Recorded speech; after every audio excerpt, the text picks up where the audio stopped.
Who was Herbert Hoover? Herbert Hoover, born on August 10, 1874, in West Branch, Iowa, served as the 31st President of the United States from 1929 to 1933. His presidency began amidst the onset of the Great Depression, and Hoover faced criticism for his handling of the economic crisis. He passed away on October 20th, 1964, in New York City. Here's 10 interesting things about Herbert Hoover. Hoover's presidency was largely defined by the Great Depression, which began shortly after he took office in 1929.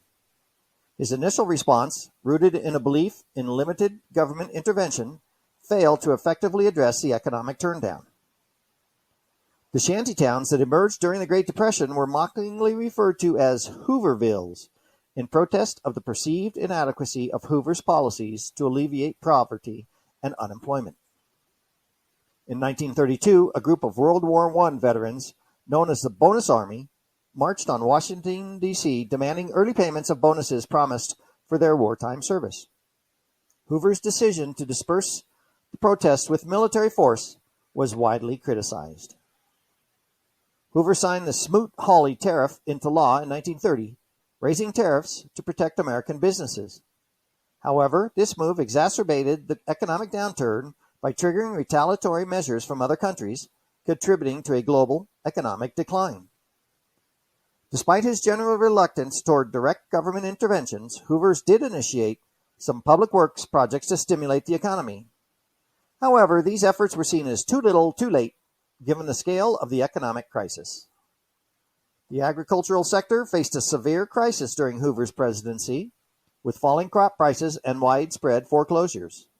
The Dust Bowl, a severe drought affecting the Great Plains, added to the agricultural woes.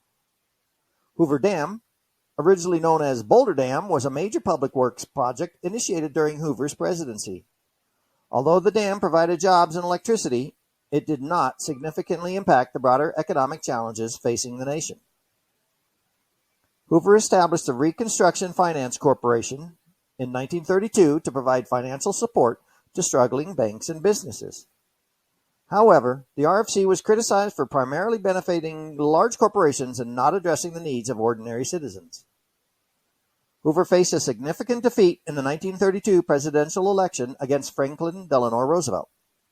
The election reflected public dissatisfaction with Hoover's handling of Great Depression and a desire for more interventionist government policies. Post-presidency, Hoover was involved in numerous humanitarian efforts. He coordinated relief efforts during and after World War II and was appointed by Presidents Truman and Eisenhower to lead various commissions and initiatives. Herbert Hoover's presidency is largely remembered for his response, or perceived lack thereof, to the Great Depression. His commitment to limited government intervention and belief in voluntary cooperation among businesses failed to provide the necessary relief during one of the most challenging economic periods in American history. The Hoover administration's policies were criticized for contributing to the severity and duration of the Great Depression, and his legacy is forever linked to the economic hardships of the 1930s. If you enjoyed this video, please give us a thumbs up. And hey, did you know that Herbert Hoover is number 7 in our top 10 countdown of worst U.S. presidents? That's right, you can watch the entire worst U.S. presidents top 10 countdown by clicking the link above or clicking the link in the description. Thanks and have a great day.